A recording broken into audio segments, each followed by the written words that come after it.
Hello Gemini, welcome and this is your reading. Be open-minded, hindi halos lahat makaka-resonate, piliin lamang. And thank you nga po pala sa mga nag-subscribe at sa mga bumabalik. Welcome po tayo. Start na tayo. Anong mensahe sa'yo ngayong October? Give me the message for Gemini, please. Okay, meron ka ditong Hierophant. Give me the message for Gemini, please. Meron ka ditong 8 of Wands. Give me the message for Gemini, please.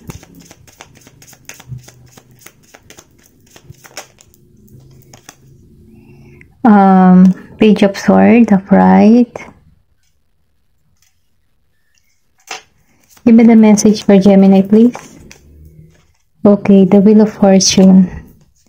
And meron ka dito 4 of Pentacles. Then the Lover. Okay, Gemini, meron ditong numero 5 and 6. Meron ganito na date of birth 5 and 6. Okay? Ayusin ko lang, no, para maayos natin to.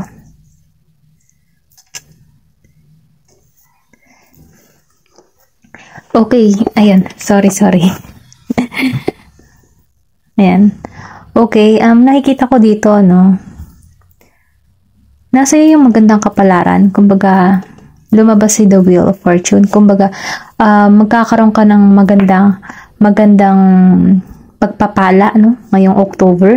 Nakikita ko rin dito, no, na nasa iyo yung swerte, okay? Kumbaga, kung ano man yung mga gagawin mo or kung saan ka mapupunta, no, meron swerteng hatid sa iyo ang October, no. Ito lang yung nakikita ko dito. Kumbaga, nakikita ko rin dito na magkakaroon ka ng balanse sa kaperahan at maging sa iyong pamumuhay, okay, Gemini? Nakikita ko rin dito na the Lovers, no. Kumbaga yung inyong relasyon, kung ikaw man ay isang merong karelasyon, nakikita ko dito na balanse yung samahan, maganda yung inyong pakikipag ugnayan, or sabihin natin na maganda yung inyong team, okay, yung parang partnership, maganda yung inyong kumbaga merong harmony. Nakikita ko rin dito kasi na sinasabi dito na ito yung yung kumbaga yung connection na meron talagang malalim na ugnayan, okay? Nafe-feel ko dito, kung nasa LDR situation kayo, okay? Nakikita ko rito na muling pagkikita, or sabihin natin na maybe meron ditong distance, yung isa na sa abroad or yung isa na sa Pinas, or kung narito man lang sa Pinas, meron distance, may pagkakalayo. Pero ganun pa man, nakikita ko rito na may pagkikitang muli, no? Nakikita ko rin dito, no, na sabihin natin na soulmate mo to, okay? Kung isa ka naman single, matatagpuan mo yung soulmate na hinihiling mo. Then nakikita ko rin kasi dito na kung ikaw man ay single, nakikita ko dito na yung person na parating sa'yo, magkakaroon kayo ng sharing ng mga iniisip, or sabihin natin share ng mga karanasan, kumbaga magkakaroon kayo dito ng magandang ugnayan na magsisimula sa pagkakaibigan, okay?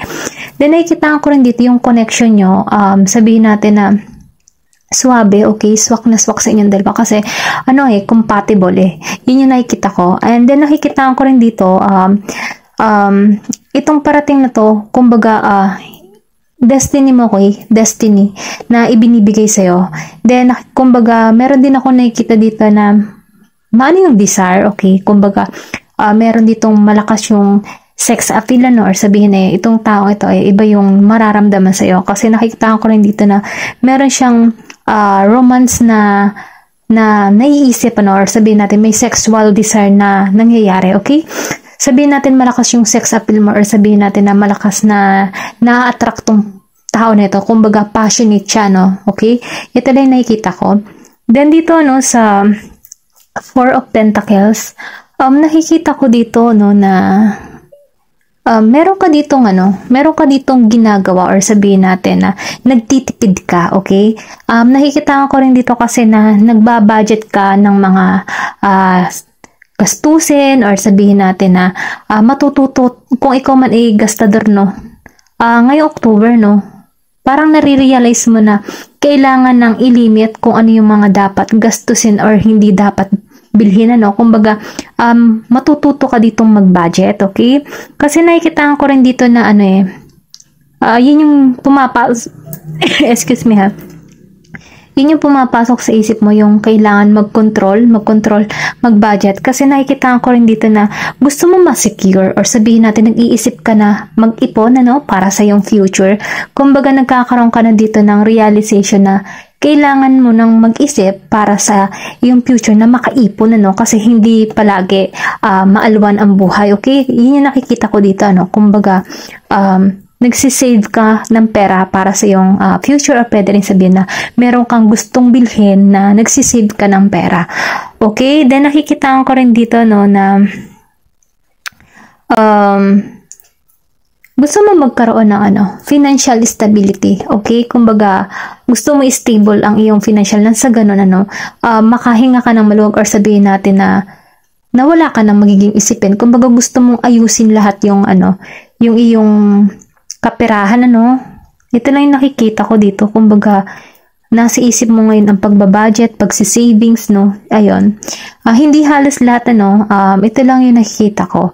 Then dito sa Page of Sword, sinasabi dito meron ditong kung nag-iintay ka man ng balita, sabihin natin sa mga documents mo, or sabihin natin tawag sa yung pinag-a-applyan or kung ano pa man, meron pa ritong kumbaga delay, kung ano man yung iniintay mo, may konting delay, pero ganun pa man, kahit may konting delay, minumungkahi sa iyo na kailangan mo magkaroon ng mahabang pasensya, kasi darating naman siya, kaya lang medyo nagkaroon lang ng agrabyado or something na napahinto lang. Kumbaga hindi dire-diretso yung pag-aasikaso, kumbaga may delay. Kung naghihintay ka ng balita, may pagka-delay pa, okay?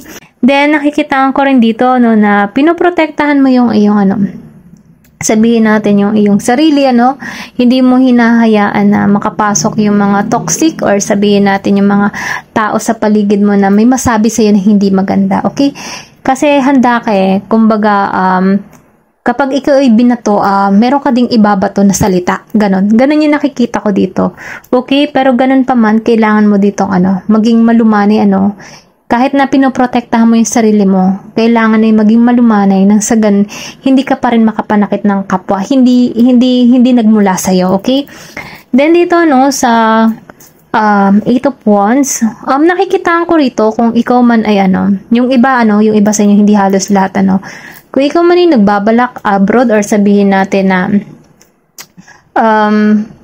may apply, okay? Meron ako nakikita dito, mabilis na tawag, or pwede rin sabihin na tawagan ka na sa apply mo abroad, or pwede rin na meron ng kumbaga tawagan ka na for medical, visa, or sa tawag sa interview, or ito kasi nakikita ko dito meron na ditong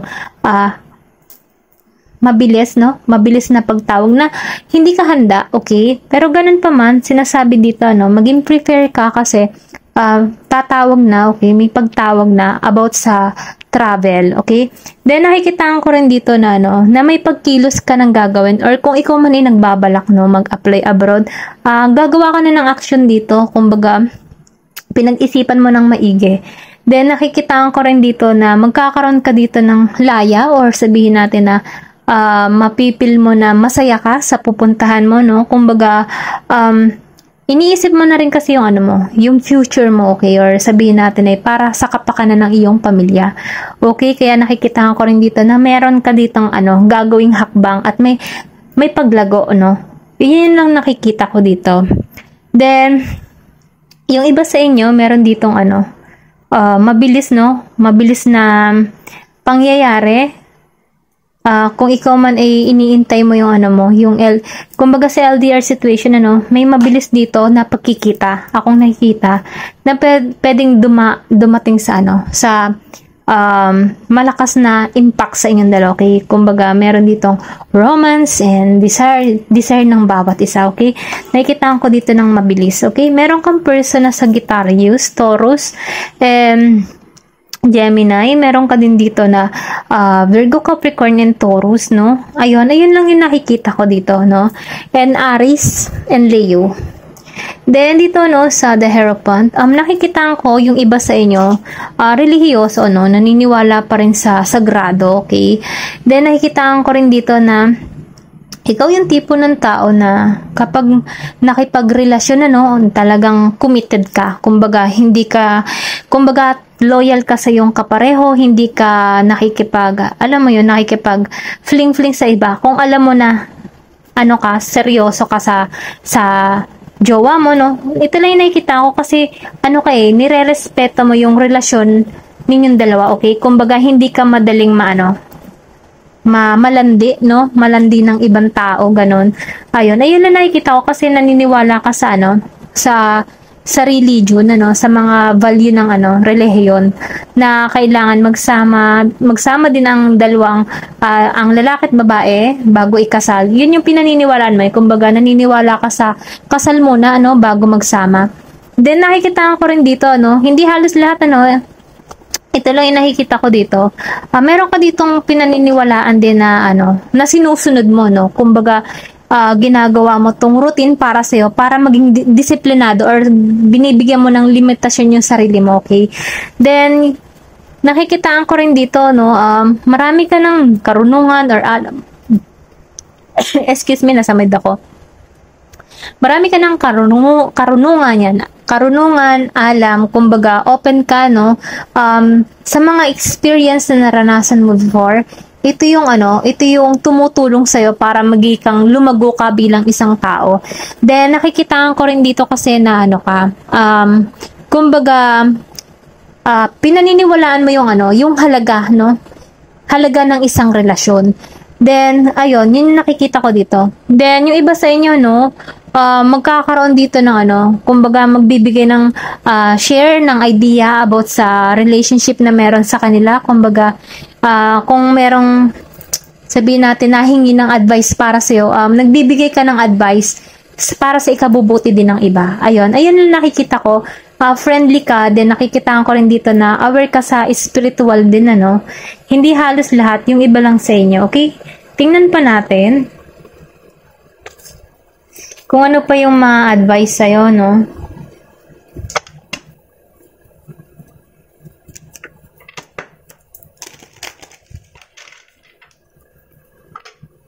Give me the message. Ayan, tumalsik na to. Dalawa siya. Meron ka ditong the fertile void. Inner winter, rest, patient, potency, secret beginning. Nafe-feel ko lang dito, na andun ka sa inner peace mo or sabihin natin na nagre-relax ka. Kumbaga, ayaw mo ng ikay ginugulo or sabihin natin, ayaw mo ng mga toxic na tao, Then, nakikita ko rin dito, andun ka sa inner peace mo na kung saan meron ka ditong gustong mangyari, sa buhay mo. Kung makikita mo kasi dito, meron ditong bulaklak, kumbaga sumisibol, Kumbaga, ikaw ito nakahiga, Kumbaga, nakapikit ka dito. Ito yung gusto mo mangyari or pwede rin sabihin na meron kang gustong marating na minamanifest, Kasi meron ka ditong vision, Kumbaga, meron kang hinihiling na isang bagay or pwede rin sabihin na buhay na ninanais mo, Ito lang yung nafe-feel ko dito. Kasi meron ka ditong, nilalarawan na gusto mo mangyari sa iyong buhay, okay? Ganun pa matinan pa natin dito, Healing is happening. Kumbaga, nakikita ko dito, kung nakaranas ka, hindi halos lahat, yung iba sa inyo nakaranas ng masakit or mga kabiguan na nangyayari sa kanilang buhay. Andun ka sa ngayon, naghihiling ka or sabihin natin na naiisip mo na yung halaga mo bilang ikaw. Kaya siguro lumabas din to, Kumbaga, andun ka sa sarili mo muna, ikaw muna, ganon. Then, nakikita ko rin dito na naniniwala ka na lang sa process. Kumbaga, let go and let God.